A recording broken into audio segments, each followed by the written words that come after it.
स्वागत है आप सभी का एक बार फिर से एक्सपी क्लासेस में। मैं चेतन प्रताप आज आपके लिए लेकर आया हूँ क्लास 10th में प्रोज सेक्शन से इंग्लिश में 7वां चैप्टर है ये, ग्लिम्सेस ऑफ इंडिया, भारत की झलकें। तो जो पहला, हालांकि ये 3 पार्ट में डिवाइडेड है। पहला जो पार्ट है वो है a baker from Goa, Lucio Rodrigues ने लिखा ये। और दूसरा जो है पार्ट वो कूर्ग है, ये वाई लोकेश एब्रोल ने लिखा। और तीसरा है टी फ्रॉम आसाम, अरूप कुमार दत्त ने लिखा। तो हालांकि ये 3 स्टोरी हैं जो भारत की विरासत को, या ये कहें कि भारत के जो भौगोलिक विशेषताएं हैं कई जगहों की, तो उनमें ये 3 कहानी ली गई हैं जो अपने आप में बहुत अच्छी हैं, इंटरेस्टिंग है। तो बहुत अच्छा चैप्टर ही है, ये 3 पार्ट में है। तो इसका अपन लोग पहला पार्ट देखेंगे पहले। तो वीडियो शुरू करने से पहले यदि आपने अभी तक चैनल को सब्सक्राइब नहीं किया है तो ज़रूर कर लें, साथ ही साथ बेल आइकन भी ऑन कर लें, जिससे हम आगे जो भी वीडियो दें उसका नोटिफिकेशन आप तक पहुंचे और आप उस वीडियो का लाभ उठा सकें। चलिए शुरू करते हैं। देखिए ज़रा, पहला जो टाइटल है a baker from Goa. Baker का मतलब होता है जो ब्रेड वगैरह सेकता है ना, या ब्रेड बेचता है, उसको बेकर बोलेंगे, है ना। A baker from Goa, Goa से एक बेकर, ठीक। तो कहानी स्टार्ट होती है। This is a pen portrait of a traditional Goa village baker who still has an important place in his society. कि ये चरित्र है, किसका चरित्र है? पेन पोर्ट्रेट है, किसका? एक ट्रेडिशनल गोवा विलेज बेकर का, कि गोवा के एक गांव का जो बेकर है उसका चरित्र चित्रण है, जो अभी भी, आज भी जो एक विशेष महत्व रखता है गोवा में, उस समाज में। तो चैप्टर शुरू होता है। ऑथर यहाँ कहते हैं are elders are often heard, कि हमारे पूर्वजों को प्रायः ये सुना जाता है, reminiscing nostalgically about those good old Portuguese days and the Portuguese and their famous loaves of bread. कि जो हमारे पूर्वज हैं, अवर एल्डर्स माने जो हमारे बुजुर्ग लोग हैं, उनको प्रायः सुना जाता है याद करते हुए। रेमिनिसिंग माने होता है याद करना, और नॉस्टैल्जिकली माने जो एक आतुर होके याद करना। तो पुरानी चीज़ों को आतुर होके याद करते हुए सुना जाता है। किन पुरानी चीज़ों को? About those good old days, उन अच्छे पुराने पुर्तगीज़ दिनों की याद आती है लोगों को। द पुर्तगीज, और पुर्तगालियों की याद आती है। And their famous loaves of bread, और उनकी डबल रोटी की भी याद आती है, जो बहुत प्रसिद्ध थी, फेमस थी। तो हमारे पूर्वज लोग, उनको याद करते हुए सुना जाता है, पूर्वजों को सुना जाता है कि पूर्वज ये याद कर रहे, जो हमारे पूर्वज हैं वो याद कर रहे। किसको याद कर रहे? उन पुराने दिनों को, जिस समय पुर्तगीज का शासन था, वहाँ पुर्तगाली ज़्यादा रहते थे गोवा में, और उनके अच्छे दिनों का, और उन फेमस लोप्स ऑफ ब्रेड का, माने डबल रोटी का भी याद करते हुए उन पूर्व बुजुर्गों को सुना जाता है। तो दोज ईटर्स ऑफ लोप्स, कि जो डबल रोटी खाने वाले थे, वे माइट हैव वेनिस्ड, कि हो सकता है कि जो ईटर्स ऑफ लोप्स हैं, यानी जो डबल रोटी खाने वाले लोग हैं, वो माइट हैव वेनिस्ड, वो समाप्त हो सकते हैं, माने वो तो ख़त्म हो गए। But the makers are still there, लेकिन जो ब्रेड बनाने वाले हैं, डबल रोटी जो बनाने वाले हैं, वो अभी भी जीवित हैं। स्टिल देयर, अभी भी वही हैं, माने जीवित कहने का मतलब उन्हीं में से लोग अभी भी वहाँ रहते हैं।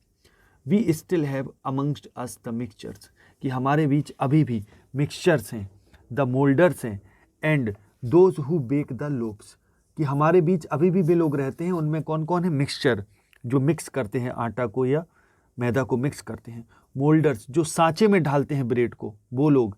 और those who bake the loaves, और जो उन लोप्स को सेकते हैं। यानी तीन प्रकार के लोगों की ज़रूरत होती है ब्रेड को बनाने में। पहला तो जो आटा गूंथता है, यानी जो मैदा वगैरह उसको गूंथने का जो काम करता है। दूसरा जो मोल्डर्स, जो उनको सांचे में ढालता है, वो। और तीसरे वे लोग जो सेकते हैं। तो ये तीनों प्रकार के लोग हमारे बीच अभी हैं, ऑथर ऐसा कह रहा है। तो दोज ओल्ड एज, वही पुराना समय, दोज एज ओल्ड, वही पुराने, time tested furnaces still exist, वही पुरानी टाइम टेस्टेड, जो समय के साथ साथ जिनको टेस्ट किया गया, चेक किया गया, फर्नेसेस स्टिल एग्जिस्ट, अभी भी वो भट्टियाँ हैं। The fire in the furnaces has not yet been extinguished, और जो अग्नि है उन भट्टियों में, has not yet been extinguished, वो अभी तक एक्सटिंग्यूश्ड नहीं हुई, बुझी नहीं है। द थड माने धड़ धड़ की आवाज़, द जिंगल खनक की आवाज़ of the traditional bakers bamboo, की धड़ धड़ और खनक की जो आवाज़ है ट्रेडिशनल बेकर बैम्बू, जो बेकर का जो बैम्बू होता है, वही परंपरागत जो बेकर होते हैं उनका जो बैम्बू एक बांस होता है, उसके धड़ धड़ की आवाज़ और मतलब उसकी खनक वगैरह की आवाज़, वो आवाज़। Heralding his arrival in the morning, कि इनकी जब आवाज़ आती है तो ये हेरोल्ड होती है, घोषणा होती है इस बात की कि his arrival in the morning, कि सुबह वो आ गया। यानी सुबह जब वो आते थे तो बांस को पटकते हुए, आवाज़ करते हुए आते थे, तो ये इस बात की ये घोषणा होती थी कि सुबह हो गई। Can still be heard in some places, और ये आवाज़ अभी भी कुछ जगहों पर सुनी जा सकती है। स्टिल माने अभी भी। Can still be heard in some places, may be the father is not alive, कि हो सकता है फादर जीवित ना हो, may be the father is not alive but the son still carries on, carry on माने होता है जारी रखना, स्टिल माने अभी भी। द फैमिली प्रोफेशन, हो सकता सन जीवित ना हो, लेकिन जो हो सकता पिता जीवित ना हो, लेकिन जो पुत्र है वो अभी भी उसी फैमिली प्रोफेशन को, उसी पारिवारिक व्यवसाय को कैरी ऑन करता है, आगे बढ़ाता है। तो दीज बेकर्स आर, ये जो बेकर हैं, इवन टुडे, यहाँ तक कि आज भी, नॉन एज पेडर इन गोवा, कि गोवा में इन लोगों को आज भी पेडर कहा जाता है। During our childhood in Goa the baker used to our friend companion and guide, कि during our childhood in Goa, कि बचपन में, गोवा में हमारे बचपन के समय, the baker used to be our friend, कि जो बेकर होता था वो हमारा मित्र भी हुआ करता था, कंपेनियन भी हुआ करता था, साथी भी हुआ करता था, और हमारा गाइड भी हुआ करता था। He used to come at least twice a day, he used to come, वो आया करता था, at least twice a day, used to माने होता है आदि होना किस चीज़ की, वो कम से कम दिन में 2 बार आया करता था। वंस, एक बार, when he set out in the morning, एक बार जब वो मॉर्निंग के लिए सेट आउट हुआ, प्रस्थान किया उसने, ऑन हिज सेलिंग राउंड, कि जब वो सेलिंग राउंड के लिए निकलता था, यानी अपने बेचने के लिए निकलता था, तो एक बार वो आता था। यानी व्हेन ही सेट आउट माने प्रस्थान करने या निकलना, इन द मॉर्निंग, जब वो सुबह निकलता था सेलिंग राउंड के लिए। एंड देन अगेन, और फिर दोबारा कब, when he return after emptying his huge basket, और दूसरी बात तब जब वो अपनी ह्यूज बास्केट, बड़ी बास्केट को खाली करके आता था, लौटता था तब, यानी 2 बार वो इस तरीके से आता था। द जिंगलिंग थड of his bamboo woke us up from sleep, jingling थड माने खनखनाहट वाली जो धम होती थी, थड होती थी उसके बैम्बू की, वो woke us up from sleep, वो हमें सोने से जगा देती थी। And we ran to meet and greet him, और हम उससे मिलने और उसको ग्रीट करने, उसका अभिवादन करने हम निकल जाते थे।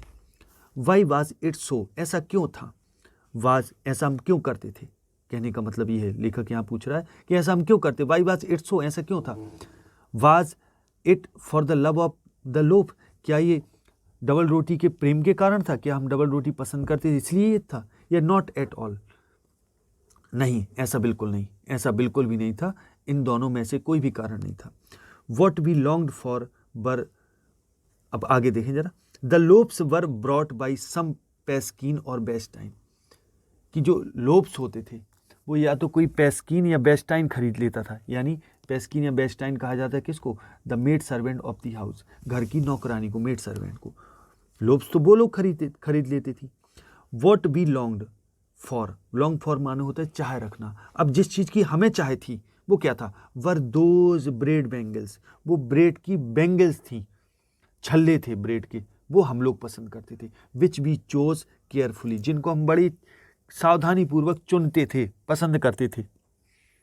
Sometimes it was sweet bread of special make, और कभी कभार ये बड़ी प्यारी ब्रेड होती थी, विशेष प्रकार की, स्पेशल मेक, विशेष प्रकार की बनावट की।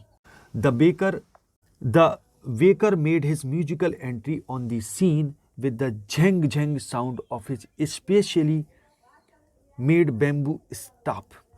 अब जो बेकर होता था वो क्या करता था, वो म्यूजिकल एंट्री करता था, माने संगीतबद्ध तरीके से वो प्रवेश करता था सीन में। अब सीन में कहने का मतलब यहाँ जो परिवेश है गांव का, वहाँ वो आता था, जब भी बेकर आता था तो बड़ा संगीत म्यूजिक बजाते हुए आता था। With the jhang jhang sound of his specially made bamboo staff, जो उसका बैम्बू बांस का जो वो जो डंडा होता था, लाठी जो होती है, स्टाफ का अर्थ है छड़ी या लाठी, तो बांस की उस छड़ी से जो स्पेशली बनाया हुआ होता था वो, उससे झेंग झेंग की आवाज़ करते हुए वो आता था, माने खनक खनक की आवाज़ करते हुए, धम धम की आवाज़ करते हुए वो आता था।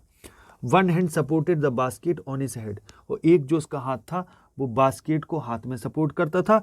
And the other banged the bamboo on the ground, bang माने होता है बजाना, और दूसरे हाथ से वो जमीन पर, ग्राउंड पर बैम्बू को बजाता था, बांस को ठोकता था। We would greet the lady of the house, he would greet the lady of the house with good morning. अब जो घर की मालकिन होती थी उसको वो गुड मॉर्निंग कह के ग्रीट करता था, उसका अभिवादन करता था। And then places is basket on the vertical bamboo, और फिर उस टोकरी को वर्टिकल बैम्बू में, माने जो लंबत बांस होता था उसमें वो रख देता था।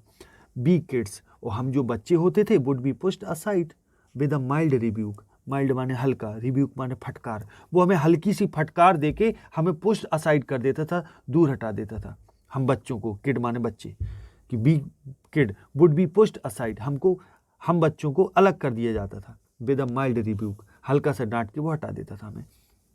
The loaves would be delivered to the servant, और जो लोब्स होते थे, डबल रोटी होती थी, वो तो नौकर को डिलीवर कर दी जाती, दे दी जाती थी। But we would not give up, लेकिन हम लोग वहाँ वो जगह नहीं छोड़ते, गिव अप नहीं करते थे, माने हम अपना प्रयास नहीं छोड़ते। We would climb a bench, कि हम बेंच में चढ़ जाते थे, और द पैराफेट, या फिर पैराफेट में चढ़ जाए। पैराफेट का मतलब होता है जो दीवार वगैरह होती है ना, जिसको बोलते हैं दीवार के ऊपर चढ़ जाना, या ये कहें खपरेलन वगैरह में चढ़ जाना, वो कहलाता है पैराफेट, कि हम लोग पैराफेट में चढ़ जाते थे। पैरापेट बोलते इसको, पैरापेट, मुंडेर है ना, इसको हम लोग माने मुंडेर में हम लोग चढ़ जाते थे, या तो मुंडेर में चढ़ जाए, बेंच में चढ़ जाते थे।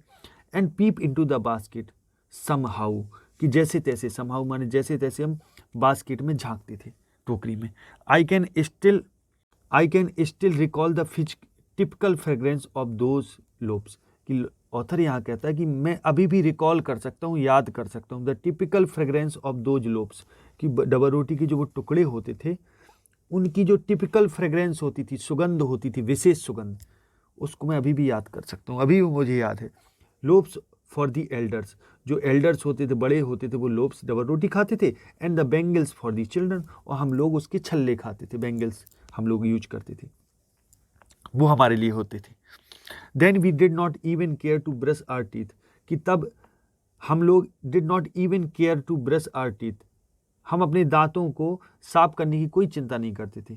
और वॉश आवर माउथ प्रॉपरली, और ना ही प्रॉपरली अच्छे तरीके से अपने मुंह को भी धोने की चिंता करते थे। एंड और वाई शुड बी, और हम क्यों करें, who would take the trouble of plucking the mango leaf for the toothbrush, who would take the trouble, अब कौन परेशानी उठाएगा, ऑफ प्लकिंग तोड़ने की, the mango leaf for the toothbrush, अब टूथब्रश के लिए कौन मैंगो लीफ, नीम की पत्ती, आम की पत्ती तोड़ने का कौन यहाँ परेशानी उठाए। मतलब ऑथर ये कह रहा है कि अब इतनी परेशानी कौन उठाएगा, कौन उठाता था, कोई नहीं उठाता था। And why was it necessary at all, at all माने बिल्कुल भी, और फिर इसकी ज़रूरत भी क्या थी, बिल्कुल भी ज़रूरत नहीं थी। The why was it necessary, और ये ज़रूरत क्यों थी इसकी, बिल्कुल भी ज़रूरत क्यों थी। The tiger never brushed his teeth, और आगे ऑथर कहता है कि जो टाइगर होता है वो कभी भी अपने दांतों को ब्रश नहीं करता।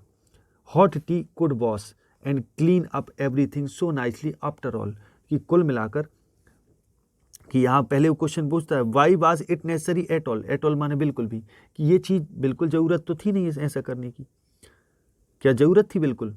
तो आगे वो कहते हैं क्योंकि जो टाइगर होता है, tiger never brush his teeth, वो कभी अपने दांतों को ब्रश नहीं करता। और जो हॉट टी होती है, गर्म चाय जो होती है, वुड वॉश, कुड वॉश, वो वॉश कर सकती है, धो सकती है। एंड क्लीन अप कर सकती है एवरीथिंग, सब कुछ, सो नाइसली, बड़े अच्छे से। आफ्टर ऑल, कुल मिलाकर अगर देखा जाए तो अगर गर्म चाय ही पी लिए जाए ब्रेड के साथ, तो चाय ही सब कुछ क्लीन कर देती है। तो marriage gifts are meaningless without the sweet bread known as the bol. अब ऑथर आगे कहते हैं just as a party or a feast loses its charm without bread, कि अब ऑथर ब्रेड की इंपॉर्टेंस के बारे में बताते हैं। वो कहते हैं कि marriage gifts are meaningless without the sweet bread, कि बिना मीठी ब्रेड के जो मैरिज गिफ्ट्स होती हैं वो मीनिंगलेस होती है, उनका कोई मतलब नहीं होता। अगर शादी ब्याह में कोई गिफ्ट वगैरह चल रहा हो, अगर उसमें स्वीट ब्रेड ना हो, जिसको हम लोग बॉल बोलते हैं, अगर ये ना हो तो फिर वो बेकार है, माने उसका कोई अर्थ नहीं। जस्ट एज अ पार्टी, ठीक जैसे कि पार्टी या कोई फीस्ट होती है, दावत होती है, तो loss it's charms without bread, कि ये सब चीज़ें अपना आकर्षण खो देती हैं बिना ब्रेड के, कि चाहे वो पार्टी हो या कोई दावत हो, अगर उसमें ब्रेड नहीं है तो वो कोई आकर्षक नहीं। और मैरिज गिफ्ट वगैरह में भी ब्रेड होना चाहिए। तो not enough can be said to show how important a baker can be for a village. Not enough can be said, अब ज़्यादा तो नहीं कहा जा सकता, मतलब नॉट एनफ ज़्यादा पर्याप्त नहीं, कैन बी सेड कहा जा सकता है, टू शो ये दिखाने के लिए कि how important a baker can be for a village, कि हम ज़्यादा नहीं कह सकते कि कितना इम्पोर्टेंट था, कितना इम्पोर्टेंट था एक बेकर गांव वालों के लिए। The lady of the house must prepare sandwiches on the occasion of her daughter's engagement, कि जो लेडी ऑफ द हाउस, घर की जो महिला होती थी, वो क्या प्रिपेयर करती थी, जरूर से बनाती थी, क्या सैंडविचेस बनाती थी on the occasion of her daughter's engagement, कि वो अपनी डॉटर की एंगेजमेंट के अवसर पर सैंडविच बनाया करती थी, जो घर की मालकिन हुआ करती थी उस समय। Cakes and bolinhas are a must for Christmas as well as other festival, कि क्रिसमस और एज वेल एज माने और भी, क्रिसमस और अन्य त्योहारों पर भी जो केक्स होते थे और वोलिनहास होते थे, वो एक बहुत मस्ट होते थे, बहुत ज़रूरी होते थे, उनको ज़रूर बनवाया जाता था, चाहे वो क्रिसमस का समय हो या हो कोई भी त्यौहार अदर। तो 10 इस प्रकार the presence of a baker's furnace in the village is absolutely essential, कि जो प्रेजेंस है, उपस्थिति है बेकर की, फर्नेस की, भट्टी की गांव में, वो बहुत इसेंशियल है, आवश्यक है। एब्सोल्युटली इसेंशियल, निश्चित रूप से बहुत आवश्यक है। द ब्रेड और bread seller of those days, the baker और bread seller of those days, कि उन दिनों जो बेकर और जो ब्रेड सेलर हुआ करता था, had a peculiar dress known as the kabai, कि उसकी एक विशेष ड्रेस होती थी, पिक्यूलर ड्रेस होती थी, जिसको कुबई बोलते थे, कुबई के रूप में जिसको जाना जाता था। It was a single piece long frock reaching down to the knees, एक सिंगल पीस की लॉन्ग फ्रॉक होती, लंबी फ्रॉक होती थी, जो reaching down to the knees, जो नीज घुटनों तक पहुंचती थी। In our childhood we saw bakers, हम अपने बचपन में हम बेकर्स को देखते थे, wearing a shirt and trousers, कि हम शर्ट और ट्राउजर पहने, which were shorter than full length once, कि जो फुल लेंथ से थोड़ा छोटे होते थे, हम उनको शर्ट और ट्राउजर पहने हुए देखते थे। And longer than half pants, और जो हाफ पैंट से थोड़ा लंबे होते थे। इवन टुडे, यहाँ तक कि आज भी, anyone who wears a half pant, कोई भी व्यक्ति जो हाफ पैंट पहनता है, और which reaches just below the knees, जो ठीक घुटनों के नीचे, नी माने होता घुटनों, ठीक घुटनों के नीचे तक पहुंचता है, तो इनवाइट्स द कमेंट दैट, वो ये कमेंट इनवाइट करता है कि he is dressed like a pader, कि उसको लोग ये कमेंट करते हैं, फिर टिप्पणी उस पर करते हैं कि वो पेडर की तरह कपड़े पहने हैं। अगर कोई भी व्यक्ति ऐसा पैंट पहने मिल जाता है जो हाफ पैंट होता है, जो which reaches just below the knee, जो घुटनों के पास तक पहुंच, ठीक, तो लोग वो ये कमेंट करता है, यानी even today anyone who wears a half pant, कि यहाँ तक कि आज भी जो हाफ पैंट पहनता है, विच रीचेज जस्ट बिलो द नीच, जो ठीक घुटनों के नीचे तक पहुँचता है, वो क्या इन्वाइट करता है, कमेंट इन्वाइट करता है दैट कि he is dressed like a pader, कि पेडर की तरह वो ड्रेस पहने हैं। यानी कोई भी व्यक्ति इवन टुडे, यहाँ तक कि आज भी, anyone who wears a half pant, जो हाफ पैंट पहने हो, और विच रीचे, जो पहुंचता हो जस्ट बिलो द नीज, जो घुटनों तक पहुंचता हो, वो इनवाइट करता है, क्या इनवाइट करता है, द कमेंट इनवाइट करता है that he is dressed like a pader, कि वो पेडर की तरह कपड़े पहने हैं। The baker usually collected his bills at the end of the month, और जो बेकर होता था वो प्राय, यूजुअली माने प्राय, कलेक्टेड हिज बिल्स, वो अपने बिल्स को कलेक्ट करता था, नोट को कलेक्ट करता था, पैसे कलेक्ट करता था at the end of the month, महीने के आखिर में। तो monthly accounts used to be recorded on some wall in pencil, और जो मंथली अकाउंट होता था वो यूज टू बी रिकॉर्डेड, वो रिकॉर्ड किए जाते थे on some wall in pencil, कि किसी दीवार में पेंसिल से वो रिकॉर्ड कर लिया जाता था लेखा जोखा। पेडर जो बेकर होता था वो ऐसी लेखा जोखा करता था। Baking was indeed a profitable profession in the old days, जो बेकिंग था इंडीड माने दरअसल, a profitable profession in the old days, कि उन दिनों एक ये प्रॉफिटेबल प्रोफेशन था, माने एक लाभदायक व्यवसाय था उन दिनों। The baker and his family never starved, और जो बेकर होता था उसका जो परिवार होता था वो कभी स्टार्व नहीं कर पाता था, भूखों नहीं मरता था। He his family and his servants always looked happy and prosperous, prosperous माने समृद्ध, कि वो जो ऐसा काम करता था बेकिंग का, उसका परिवार और उसके नौकर हमेशा खुश और समृद्ध रहते थे, क्योंकि बिक्री ज़्यादा होती थी उस समय।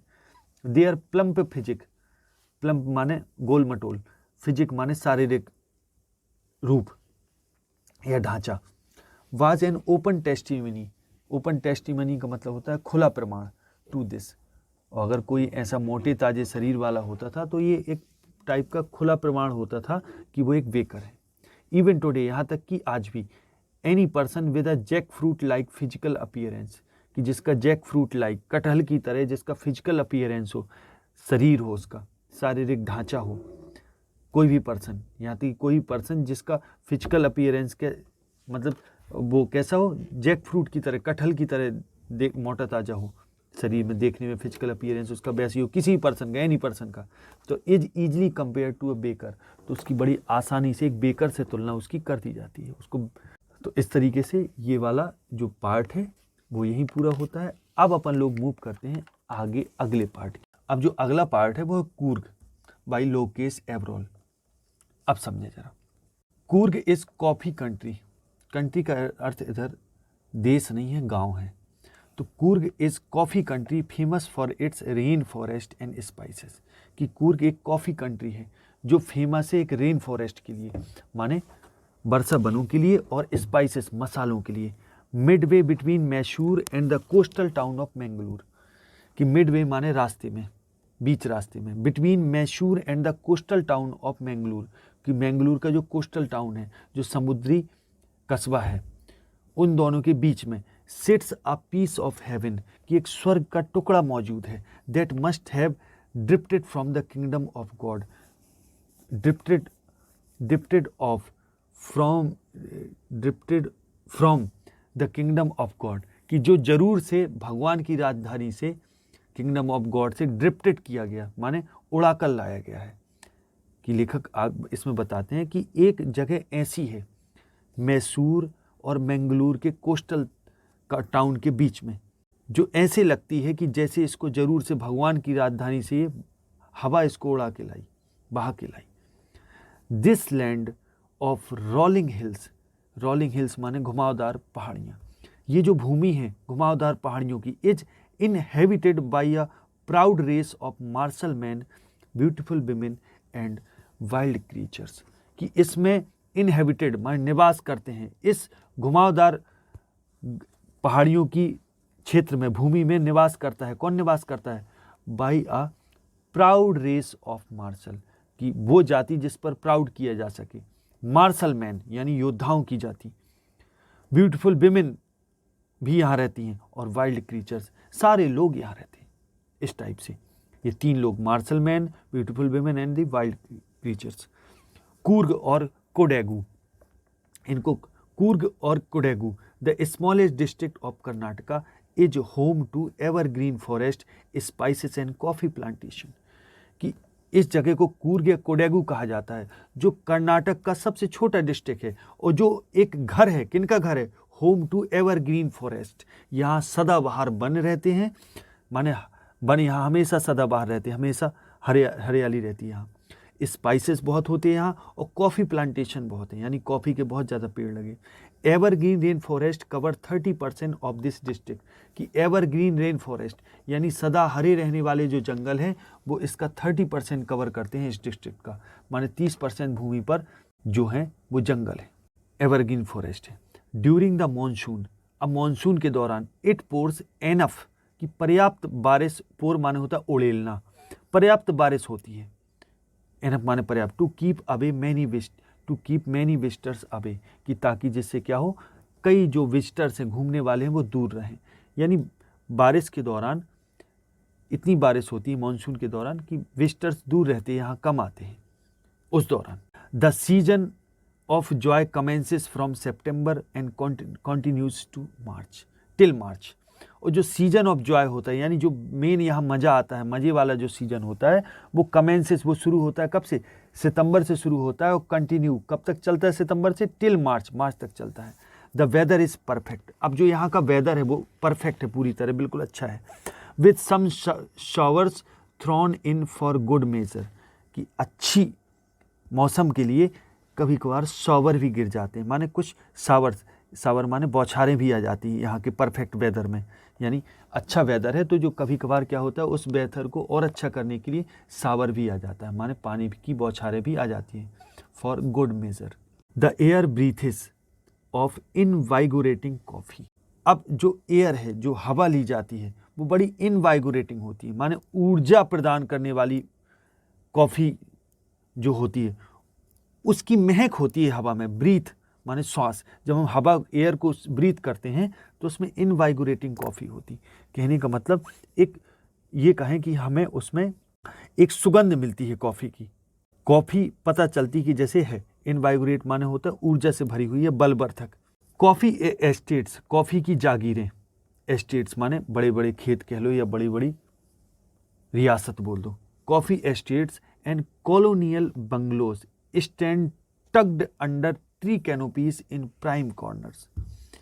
कि अब क्या है, प्राइम माने होता है सर्वोत्तम, और कॉर्नर्स माने कोने, और कैनोपी का मतलब होता है एक टाइप से छतरी, चोटियाँ, जैसे छत जैसी कवर नहीं कर लेते पेड़, छत जैसे छा जाते, उसको कैनोपी बोलते हैं।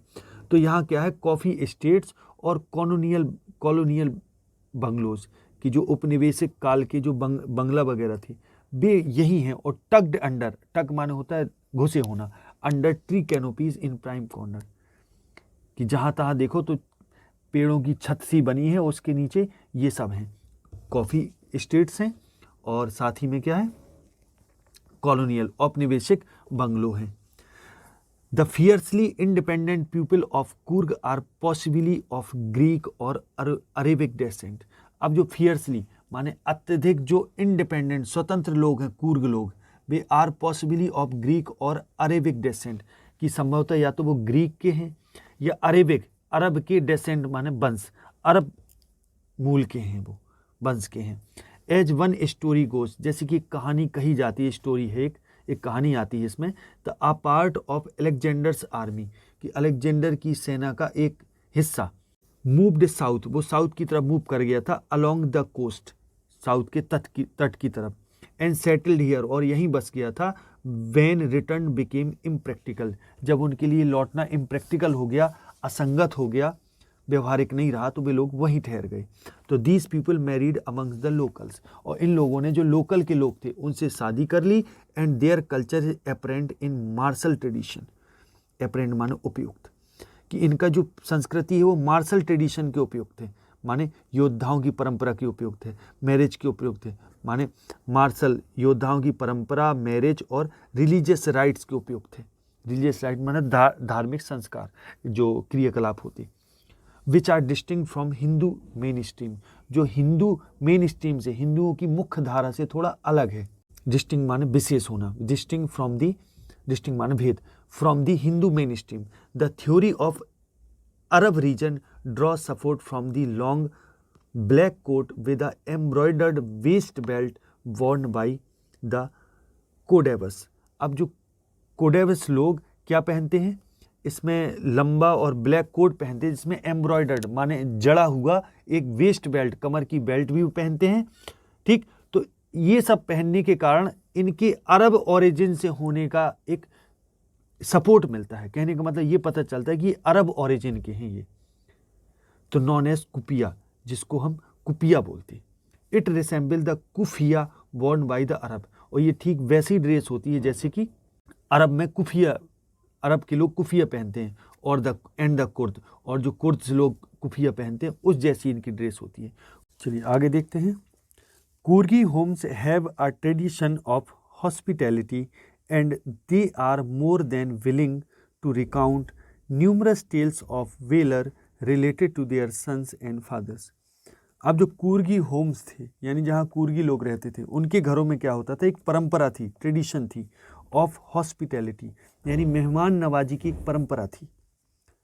And they are more willing यानी वो लोग ज़्यादा मेहमान नवाज थे, तो they are more willing, they are more than willing to recount, और इससे ज़्यादा वो उनकी विलिंग होती थी, इच्छा थी, यानी वो क्या करते थे, to recount numerous tales of valour, जो वीरता की बहुत सारी जो कहानियाँ होती थी, न्यूमरस माने असंख्य जो कहानियाँ होती थी, related to their sons and fathers, कि उनके लड़कों और उनके पिता से संबंधित, उनकी वीरताओं से संबंधित जो कहानियाँ होती थी उनको रिकाउंट करना ये ज़्यादा पसंद करते थे, यानी अपनी इच्छा से इन चीज़ों को सुनना या सुनाना पसंद करते थे.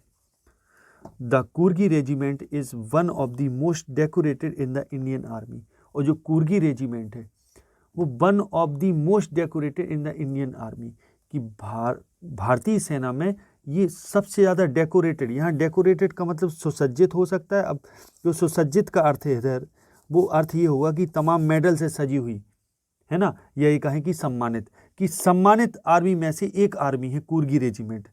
And the first chief of the Indian army, और इंडियन आर्मी का जो पहला चीफ था जनरल करियप्पा, जो पहले चीफ थे जनरल करियप्पा, वाज अ कुर्गी, वो भी एक कुर्गी ही थे.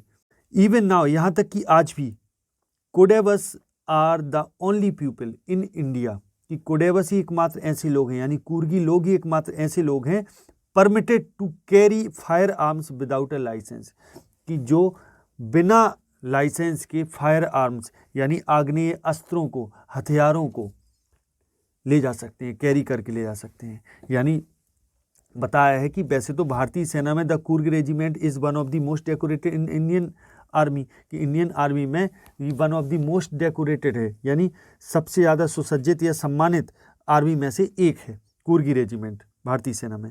और and the first chief of the Indian army, और इंडियन आर्मी के जो पहले चीफ रहे जनरल करियप्पा, वाज अ कुर्गी, वो भी एक कुर्गी ही थे.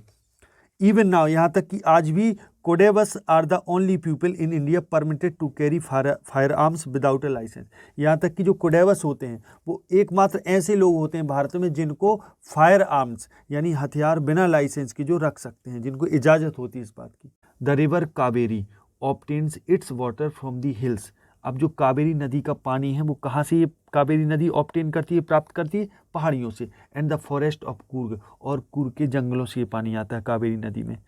Mahseer a large fresh water fish, जो एक महासीर नाम की मछली है जो लार्ज फ्रेश वाटर फिश है, ताजे पानी में जो रहती है, स्वच्छ पानी में. अबाउंड इन दीज वाटर्स, कि यहाँ के वाटर्स में, जल स्रोतों में, ये वाटर माने होता है जल, वाटर्स माने जल स्रोत, कि जल स्रोतों में ये अबाउंड इन है माने भरी पड़ी है ये मछली, जिसका नाम महासीर है. Kingfisher dive for their catch, और किंग फिशर जो होता है वो भी अपनी कैच, मछली पकड़ने के लिए डाइव करता है पानी में. वाइल स्क्वेरल, जबकि जो गिलहरी हैं और लंगूर से, drop partially eaten fruit for the mischief of enjoying the splash माने छपाक, जो पानी में जो छपाक होता है ना, माने कहने का मतलब जो स्क्वेरल से गिलहरी हैं और जो लंगूर हैं वे ड्रॉप पार्शियली ईटन फ्रूट, वे पार्शियली थोड़े थोड़े रूप में वो क्या करते हैं, वो ईटन फ्रूट माने खाए हुए फलों को पानी में फेंक देते हैं, मिसचीफ करने के लिए, शरारत करने के लिए, ऑफ एंजॉइंग द स्प्लैश, पानी में छपाक को, जैसे पानी में कोई छप्प नहीं बोलता, कोई चीज़ गिर जाए तो उसको एंजॉय करने के लिए ये लोग पानी में ये लंगूर और गिलहरी वगैरह खाए हुए फलों को फेंक देती हैं. एंड ये एंजॉय करने के लिए, and ripple effect in the clear water, वो जो स्वच्छ पानी में रिपल इफेक्ट होता है, माने जो पानी लहरता है उसको एंजॉय करने के लिए लोग ये स्क्वेरल्स और लंगूर वगैरह फलों को फेंकते हैं पानी में, क्लियर वाटर में, स्वच्छ पानी में. Elephants enjoy being bath, elephants भी नहाना पसंद करते हैं यहाँ पानी में. Scrubbed in the river by their mahout, और महावत के द्वारा स्क्रब्ड होना माने उनको रगड़ा जाना भी पसंद है. महावत उनको नदियों में स्नान कराते हैं तो रगड़ते भी हैं, तो ये सब एलिमेंट एंजॉय करते हैं एलिफेंट, हाथी. The most laid back individual, laid back का मतलब होता है आराम करना, relaxed, the most laid back individual became converts to the life of high energy adventure with river rafting. अब जो ज़्यादा लेड बैक इंडिविजुअल होते हैं, जो आराम पसंद वाले जो ज़्यादा लोग होते हैं, become converts to the life of high energy adventure. वो बिकम कन्वर्ट्स टू द मतलब उन्होंने अपने जीवन को कैसे कन्वर्ट किया हुआ है, यानी जो जो वो करते हैं हाई एनर्जी एडवेंचर करते, जिनमें ज़्यादा एनर्जी लगे, जैसे रिवर राफ्टिंग, नदी में राफ्टिंग करते हैं। और राफ्टिंग माने पानी में वो जो बल्ली, वैसे तो राफ्ट होता है बल्ली राफ्टर का मतलब, लेकिन राफ्टिंग का अर्थ जो है वो है आपका जो नौका वगैरह होती ना, उसको चलाना लठ के सहारे, है ना। तो बेड़े पर यात्रा करना, है ना, इकट्ठे लोग यात्रा करते, कैनोइंग, डोंगी वगैरह चलाना। और रैपलिंग, रैपलिंग का अर्थ है ऊंचाई से फिसलना। रॉक क्लाइंबिंग, चोटी वगैरह चढ़ना, मतलब चट्टान वगैरह चढ़ना। एंड माउंटेन बाइकिंग, माउंटेन में बाइकिंग करना। ये यहाँ के लोगों के हाई एनर्जी एडवेंचर हैं, यानी मुख्य जिसमें एनर्जी ज़्यादा लगे वो एडवेंचर हैं, इनकी साहसिक कार्य हैं। न्यूमरस वॉकिंग ट्रेल्स, अब जो असंख्य वॉकिंग ट्रेल्स हैं, माने जहाँ ट्रेल्स माने पगडंडी, कि जहाँ लोग या वॉकिंग करते हैं। इन दिस रीजन, इस एरिया में, are a favourite with trekkers, trekker लोगों के बीच में ये चीज़ ज़्यादा फेवरेट है, क्योंकि ट्रैकर वगैरह यहाँ आके इन ट्रेल्स में, इन पगडंडियों में क्या करते हैं, ट्रैकिंग करते हैं। आगे देखें तो यहाँ इन सब जैसे rafting, canoeing, rappelling, rock climbing और माउंटेन बाइकिंग, ये सब यहाँ के एक टाइप से लोगों के शौक हैं। और कई लोग जो हैं वो यहाँ क्या करते हैं, जो ट्रैकर्स होते हैं, न्यूमरस वॉकिंग ट्रेल्स जो हैं, यहाँ असंख्य वॉकिंग ट्रेल्स हैं, माने पगडंडियाँ हैं, है ना, वन रास्ते हैं, वन मार्ग, है ना। इस रीजन में, इन दिस रीजन, इस क्षेत्र में, are a favourite with trekkers, ये ट्रैकर्स के साथ ही बहुत फेमस है। कहने का मतलब ट्रैकर लोग यहाँ बहुत ज़्यादा ये चीज़ करते हैं। आगे देखें, बर्ड्स, बीज, बटरफ्लाइज। अब बर्ड्स माने चिड़िया, और बी माने ट्रैकर माने जो पैदल यात्री होती है ना। बर्ड्स माने चिड़िया, बीज माने मधुमक्खी, and butterflies are there to give you company. ये सब चीज़ें आपको एक कंपनी दे सकती हैं, साथ दे सकती हैं यहाँ। मेकाकेस, मालाबार स्क्वेरल्स और लंगूर्स, स्लेंडर लोरीज, है ना। तो ये सब चीज़ों के नाम बताए जा रहे हैं कि यहाँ क्या क्या और जीव वगैरह रहते हैं ना। जैसे मेकाकेस हो गया, और birds, bees, butterflies are there to give you company, कि चिड़िया, मधुमक्खियाँ और बटरफ्लाई, तितली वगैरह, ये यहाँ आपको कंपनी देती हैं। और मेकाकीस एक प्रकार का बंदर होता है, शेर जैसे मुंह वाला। और मालाबार स्क्वेरल, मालाबार में पाई जाने वाली जो गिलहरियाँ होती वो। लंगूर्स एंड स्लेंडर माने पतला, लॉरिस एक प्रकार का ये भी बंदर होता है। Keep a watchful I from the tree canopy, कि पेड़ की छत से, कैनोपी से ये आप पर नज़र रखते हैं। यहाँ कीप अ वॉचफुल आई, बड़े गौर से नज़र रखते हैं। I do however prefer to step aside for wild animal, कि मैं तो पसंद करूँगा स्टेप असाइड, मैं भी यहाँ थोड़ा बचना पसंद करूँगा, दूर रहना पसंद करूँगा, अलग रहना पसंद करूँगा जंगली जानवरों से।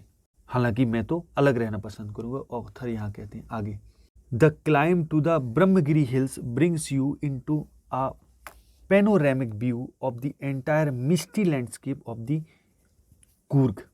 अब the climb to the Brahmagiri hills, अब जो ब्रह्मगिरी हिल्स हैं, माने जो ब्रह्मगिरी की जो पहाड़ियाँ हैं, अगर आप यहाँ पर चढ़ते हैं तो ब्रिंग यू, ये आपको ले जाती है into a panoramic view. Panoramic view का मतलब होता है of the entire misty landscape of the Coorg, कि कूर्ग का जो एक मिस्टी लैंडस्केप होता है, धुंध से भरा हुआ जो संपूर्ण, एंटायर माने संपूर्ण जो एक दृश्य होता है, उसमें एक पेनोरेमिक व्यू मिल जाता है आपको, यानी विहंगम दृश्य मिल जाता है अगर आप पहाड़ी में चढ़ के जाते हैं।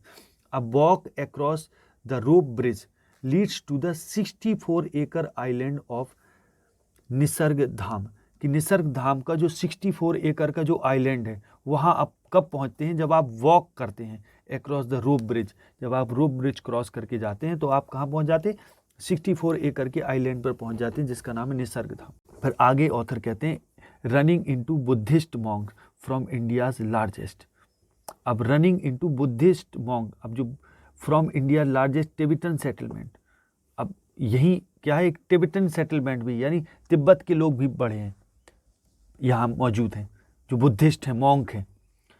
Running into Buddhist monk from India's largest Tibetan settlement at nearby Bylakuppe is a bonus, और अपने आप में ये भी एक बोनस है, यहाँ ये लोग भी हैं। द मॉन्क्स इन रेड ओकर एंड येलो रोब्स, ओकर का मतलब होता है नारंगी। अब जो भिक्षु हैं वो या तो रेड पहन रहे थे, या ओकर नारंगी, या फिर येलो रोब्स पहन रहे थे, पोशाक। Are amongst the many surprises, ये अपने आप में एक सरप्राइज के रूप में है। That wait to be discovered by visitors, कि that wait to be discovered by the visitor, कि विजिटर आते हैं और मतलब ये विजिटर इस चीज़ का वेट करते रहते हैं कि इनको खोजने का। Searching for the heart and soul of India, और कोशिश करते हैं भारत की हार्ट एंड सोल को जानने का, हृदय और आत्मा को। राइट हियर इन कुर्ग, यहाँ कुर्ग में। अब इसके अपन लोग देखते हैं जो तीसरा पार्ट है उसको हम लोग देखेंगे। Tea from Assam by Arup Kumar Dutta. समझें, चैप्टर शुरू होता है, Pranjal a youngster from Assam is Rajvir's classmate at school in Delhi, कि प्रांजल जो है वो यंगस्टर है जो आसाम से आया हुआ है। Is Rajvir's classmate at school in Delhi, कि दिल्ली में राजवीर का क्लासमेट है, दिल्ली के एक स्कूल में राजवीर के साथ पढ़ता है, क्लासमेट है उसका, सहपाठी है। Pranjal's father is the manager of a tea garden in upper Assam, कि अपर आसाम में एक टी गार्डन के मैनेजर हैं प्रांजल के पिताजी। And Pranjal has invited Rajvir to visit his home during the summer vacation, और प्रांजल ने राजवीर को इनवाइट किया, निमंत्रण दिया कि वो विजिट करे, घूमने आए उसके घर को। कब घूमने आए? ड्यूरिंग द समर वैकेशन, गर्मियों में घूमने आए उसके घर को। चाय गरम, अब वो घूमने आता है तो चैप्टर शुरू होता है, चाय गरम चाय। A vendor called out in a high pitched voice. High pitched voice का मतलब होता है एक सुरीली तेज आवाज में वो कहता है चाय गरम चाय। अ वेंडर कॉल्ड, वेंडर मान होता है विक्रेता, चाय बेचने वाला, बड़ी तेज आवाज में कॉल्ड आउट करता है, बुलाता है, गरम चाय ऐसे बोलता है, चाय गरम चाय। तो he came up to their window, वो उनकी खिड़की के पास आता है, एंड आस्क्ड, और पूछता है, चाय साहब चाय चाहिए आपको? तो give us 2 cups, Pranjal said, Pranjal कहता है 2 कप दे दो।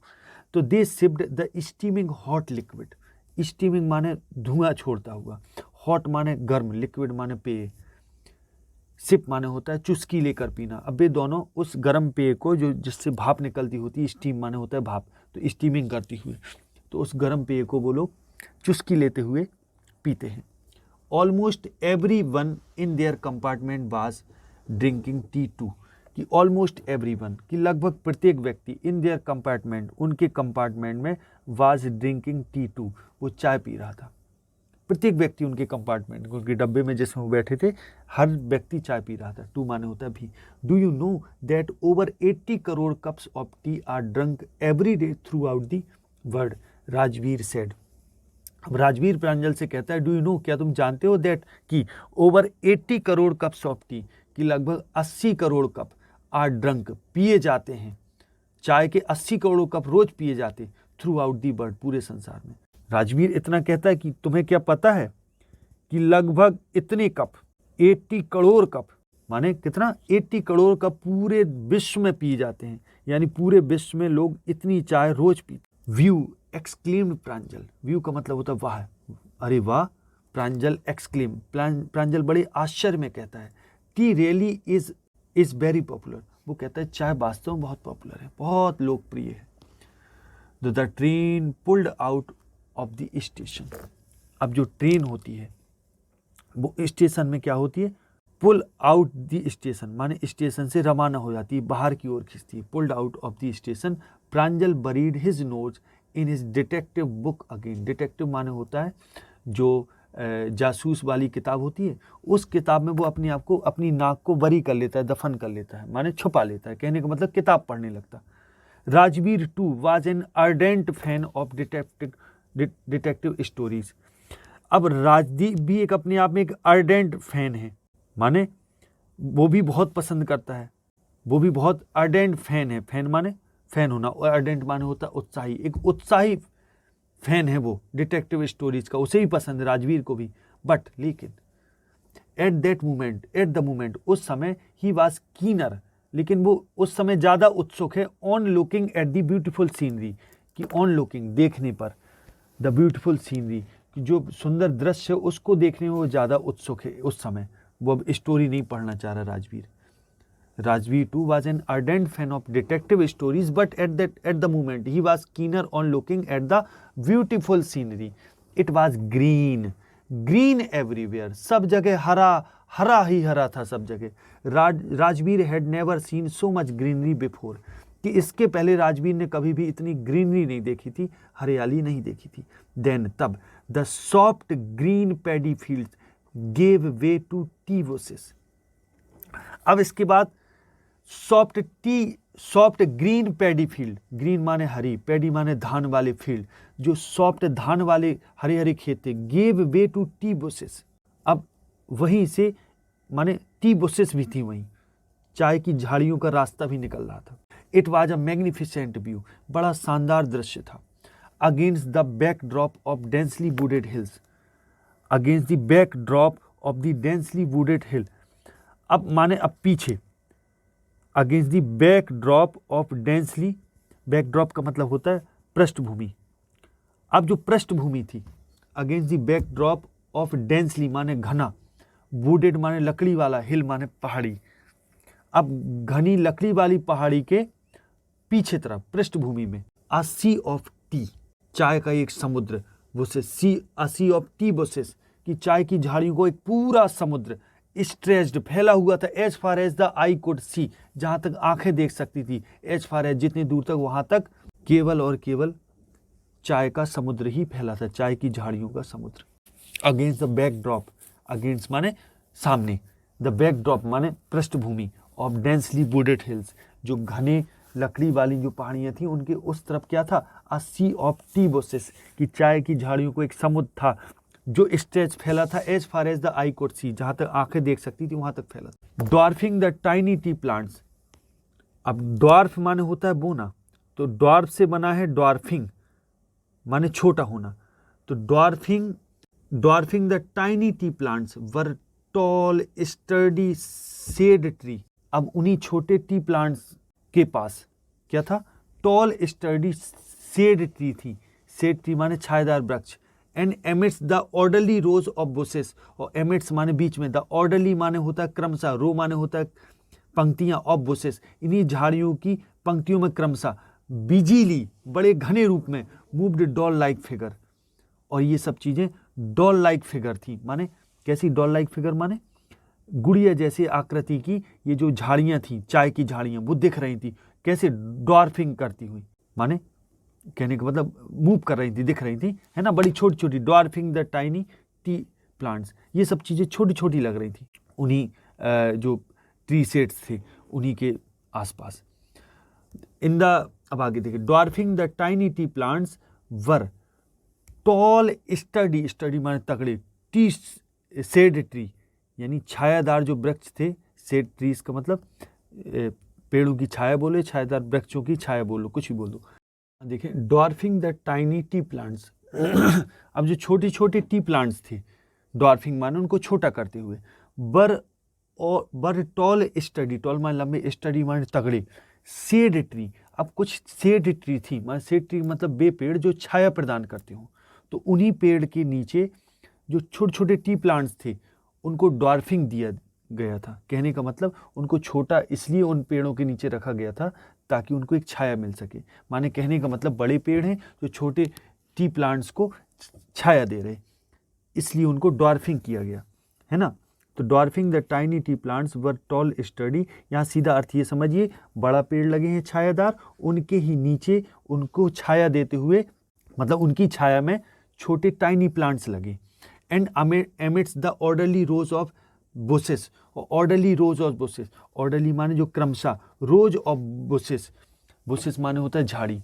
अब जो क्रमशः जो झाड़ियाँ हैं, माने जो क्रम से पंक्तियों में जो झाड़ियाँ लगी हैं, बिल्कुल क्रम से ऑर्डरली लगी हैं, बिजीली बड़े घने रूप से, मूव्ड डॉल लाइक फिगर्स, वो ऐसे मूव होती हुई दिखती है जैसे डॉल लाइक फिगर, जैसे कोई डॉल हो, गुड़िया जैसा फिगर लगता है उनका, यानी जब ट्रेन से देखने पर ऐसी प्रतीति जैसे मूव हो रही हूँ। तो in the distance was an अगली बिल्डिंग, और दूर से एक अगली बिल्डिंग दिखाई दे रही, with smoke billowing out of tall chimney, कि जहाँ से स्मोक जो है, धुआं है जो बिलोइंग आउट बाहर निकल रहा लंबी लंबी चिमनियों से। अब आगे देखें, hey a tea garden, Rajvir cried excitedly. अब राजवीर बड़े एक्साइटेडली चिल्ला के कहता है कि देखो वो टी गार्डन, माने चाय का बागान। तो Pranjal, who had been born and brought up on a plantation, didn't share Rajvir excitement. अब प्रांजल जो वहीं जन्मा है और जिसका ब्रॉटअप हुआ, पालन पोषण हुआ है उन्हीं प्लांटेशन में, उसी प्लांटेशन में, माने इसी, अब वहीं तो जन्मा है जहाँ ये टी गार्डन वगैरह हैं। तो did not share Rajvir excitement, वो राजवीर के एक्साइटमेंट को कोई शेयर नहीं करता, माने ध्यान नहीं देता उस पर। Oh this is T country now, he said, वो कहता अरे ये तो चाय का गांव है। Assam has the largest concentration of plantation in the world, कि असम में पूरे संसार में सबसे ज़्यादा लार्जेस्ट कंसंट्रेशन है, माने घनापन है, सबसे ज़्यादा फसल होती है चाय की। Largest concentration of plantation in the world, संसार में सबसे ज़्यादा प्लांटेशन है इसका चाय का। यू विल सी एनफ, आप पर्याप्त देख सकते हैं, gardens to last your lifetime, कि इतने गार्डन देख सकते हैं कि जो पूरी ताउम्र चले हो, ख़त्म ना हो। तो I have been reading as much as I could about tea, Rajvir said, कि राजवीर कह रहा है कि मैं जितना अधिक पढ़ सकता था मैंने चाय के बारे में उतना पढ़ा।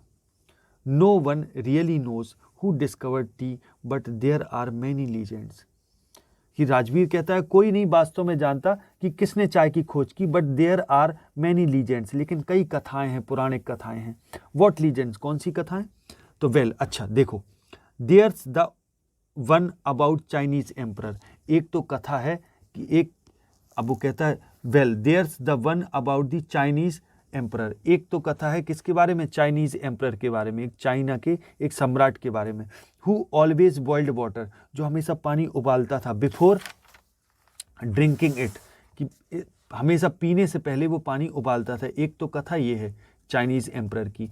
One day a few leaves of the twigs, twigs माने होता है तिनका, कि तिनके की कुछ पत्तियां, घास की कुछ पत्तियां, वर्निंग अंडर दी पॉट, कि जो पॉट जो बर्तन था जो अग्नि में चढ़ा था उसमें वो कुछ पत्तियां गिर जाती हैं जलते हुए उस बर्तन में, और फेल इनटू दी वाटर, पानी में गिर जाती हैं, giving it a delicious flavour, और इसको एक डेलिशियस स्वादिष्ट एक फ्लेवर दे देती है। इट इज सेड, और ये कहा जाता है देवर टी लीव्स, कि वे चाय की पत्तियां थी। तो टेल मी एनदर स्कॉप्ड प्रांजल, अब प्रांजल बोला कि टेल मी एनदर, मुझे दूसरी बताओ। ट्विग्स माने होता है टहनियाँ, कि टहनियों से कुछ पत्तियां गिर जाती है। One day a few leaves of the twigs, कि टहनियों की कुछ पत्तियां गिर जाती हैं। बर्निंग अंडर दी पॉट, कि जो पॉट रखा होता है, फेल इनटू, पॉट रखा होता है जिसमें आग जल रही होती है, तो उसमें गिर जाती है वो, उसी में पानी उबल रहा होता है। Fail into the water giving it a delicious flavour, और इसको एक बड़ा डेलिशियस, बड़ा एक स्वादिष्ट एक फ्लेवर मिल जाता है, माने एक स्वाद मिल जाता है इससे। तो आगे वो कहता है कि अब थोड़ा ऊबते हुए वो कहता है, माने स्कॉप करते हुए वो बोलता है कि कहता है दूसरी बताओ। टेल मी एनदर स्कॉप्ड प्रांजल, कि प्रांजल कहता है दूसरी बताओ मुझे ये नहीं सुनी। स्कॉप माने होता है उपहास करते हुए वो कहता है। तो फिर आगे वो बताता है, राजवीर कहता है we have an Indian legend too, कि हमारे पास एक भारतीय कथा भी है, हमारे पास एक भारतीय कथा भी है, इंडियन लीजेंड भी है। अब वो सुनो, अब वो दूसरी कहानी बताने लगता है। लीजेंड माने दंत कथा या प्रसिद्ध व्यक्ति, कोई पुराण पुरुष की कहानी, लीजेंड माने पुराण की कथा। वो कहता है हमारे पास एक और अब कथा है, वो सुनिए। तो we have an Indian legend too, कि हमारे पास एक इंडियन कथा भी है। तो Bodhidharma an ancient Buddhist ascetic, ascetic माने होता है सन्यासी, कि एक पुराना एक सन्यासी था बुद्धिस्ट जिसका नाम था बोधि धर्म। कट ऑफ हिज आईलिड, उसने अपनी पलकें काट दी थी, because he felt sleepy during meditations, क्योंकि ध्यान करने के दौरान उसको बड़ी नींद आ रही थी। तो उसने क्या किया, अपनी पलकें काट दी। तो 10 tea plants grew out of the eyelids, eyelids माने होता पलकें, कि पलकों से 10 टी प्लांट्स, 10 चाय के प्लांट ग्रो हो गए, उगाए, ग्रू आउट हो गए, बाहर निकल आए। The leaves of these plants when put in hot water, कि जब इसी प्लांट की पत्तियों को गर्म पानी में डाला गया, एंड ड्रंक, और जब पिया गया तो वेनिस्ड स्लीप, इससे नींद गायब हो गई। तो tea was first drunk in China, Rajvir added. अब राजवीर ने और थोड़ा ऐड करते हुए, जोड़ते हुए कहा कि पहली बार चाय चाइना में पी गई as far back as 2700 BC। कि ये कब की बात है? बहुत पहले की, पीछे की बात है, लगभग 2700 BC, यानी 2700 साल पहले। किसके पहले? BC मान बिफोर क्राइस्ट, ईसा मसीह के जन्म के 27 साल पहले की बात है ये। In fact words such as tea, चाय और चीनी, आर फ्रॉम चाइनीज। अब जैसे कि शब्द है टी बोल दो, या चाय बोल दो, या चीनी बोल दो, ये सब चाइना से आए हैं, चाइनीज वर्ड है चाय और चीनी। टी केम टू यूरोप, अब टी जो है वो यूरोप आई only in the 16th century, केवल 16वीं शताब्दी में यूरोप में चाय पहुंची। एंड वाज ड्रंक मोर, और इसको ज़्यादा पिया गया एज मेडिसिन, दवाई के रूप में ज़्यादा पिया जाता था, देन एज बेवरेज, कि पेय पदार्थ के रूप की अपेक्षा इसको दवाई के रूप में ज़्यादा पिया जाता था। अब आगे देखें। The train clattered into Mariani junction. अब क्लैटर्ड का मतलब होता है खड़खड़ की आवाज़ करना। अब मेरियानी जंक्शन के पास ट्रेन आ गई। द बॉयज़ कलेक्टेड देयर, रुक गई माने। The boys collected their luggage, अब बच्चों ने अपने लगेज सामान को कलेक्ट किया, इकट्ठा किया। And pushed their way to the crowded platform. Pushed their way यानी अपना रास्ता बनाया। पुश माने होता है ढकेलना, अपना रास्ता ढकेलते हुए बनाया, माने भीड़ से निकल के आए, क्राउडेड प्लेटफॉर्म की तरफ पहुंचे, भीड़ वाले प्लेटफॉर्म की तरफ पहुंच गए। तो Pranjal pushed their way to the crowded platform. Pranjal's parents were waiting for them. अब प्रांजल के जो पेरेंट्स थे, माता पिता थे, वो वेट कर रहे थे इन लोगों का। सून दे वर ड्राइविंग टूवर्ड्स ढेकियाबारी। अब शीघ्र ही वे ढेकियाबारी पहुंच गए, उस माने उसकी तरफ वे ड्राइव करने लगे, उनके मम्मी पापा मतलब पिताजी। सून दे वर ड्राइविंग माने वो ड्राइव करते हुए कहाँ की ओर चले? ढेकियाबारी की तरफ। The tea garden managed by Pranjal's father. Dhekiabari वो टी गार्डन था जो प्रांजल के पिताजी जिसको मैनेज करते चलाते थे। एन आवर लेटर, एक घंटे बाद the car weird sharply off the main road. Weird माने होता है दिशा बदल देना, कि अब एक घंटे बाद कार ने अपनी दिशा बदल दी तेजी से, sharply off the main road से दिशा बदल दी। और they crossed a cattle bridge and entered Dhekiabari tea estate. अब उन्होंने किसको क्रॉस किया? कैटल ब्रिज को, जो जानवरों के लिए जो ब्रिज बना था उसको क्रॉस करके ये ढेकियाबारी जो टी एस्टेट था वहाँ ये प्रवेश कर गए। On both side of the gravel road, gravel माने जहाँ पत्थर वगैरह लगे होते, तो उसके दोनों साइड बर एकड़ अपॉन एकड़, हर एक एकड़ पे टी बुशेस थी, टी की झाड़ियाँ थी चाय की। All neatly pruned to same height, और जिनको बड़े नीटली, बड़े अच्छे तरीके से, बड़े साफ सुथरे तरीके प्रून किया गया था, संवारा गया था, सेम हाइट का किया गया था, माने काट छाट के। तो ग्रुप्स ऑफ टी प्लकर्स, कि चाय तोड़ने वाले लोगों का group, with bamboo basket on their backs, कि जिनकी बैक्स में, पीठ पे बैम्बू बास्केट थी, माने टोकरी थी, बांस की टोकरी थी, यानी बांस की टोकरी लादे हुए, पीठ में लादे हुए कई ग्रुप्स टी प्लकर्स के, चाय तोड़ने वाले लोगों के ग्रुप। वियरिंग प्लास्टिक एप्रॉन्स, जो प्लास्टिक के एप्रॉन पहने हुए थे। एप्रॉन एक प्रकार की पोशाक होती है, लवादा टाइप का, है ना। बर plucking the newly sprouted leaves, जो अभी न्यूली, हाल ही में जो तुरंत जो माने नई जो पत्तियां स्प्राउट होती हैं, उगती हैं, निकलती हैं, अंकुरित होती हैं, उनको वो तोड़ रहे थे।